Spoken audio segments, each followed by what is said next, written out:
Então, dando sequência aqui novamente, essa lave seca ela veio aqui para nossa oficina referente a um barulho, tá? Então, desmontei inteiro, passei o orçamento pro cliente, já falei para ele que independente da situação já ia rolamento retentores, porque a gente já desmontou inteira, né? Mas eu queria saber se o tripé aqui, ou a cruzeta, enfim, se ia ou não, tá? Então assim a gente vê assim, né, pessoal, por cima assim, né? Parece que não vai, né? Tá bem suja, a gente vê que tá bem suja e tal. Mas aqui, ó, não sei se eu vou conseguir, que ela tá meio... Ó, ela tá trincada aqui, ó.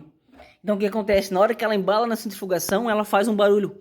Tipo um barulho seco batendo ferro com ferro, né? Então imagina só, se eu passo o orçamento de manutenção só de duto e guarnição e depois venha dar esse problema aqui, né? Então por ser sempre bom a gente ter uma noção um pouco maior, né? E passar um orçamento certo. Então desmontei, agora eu já sei que vai a cruzeta, vou passar pro cliente, tá? E vamos dar sequência aqui na parte de revisão completa aqui dessa lave seca. Beleza?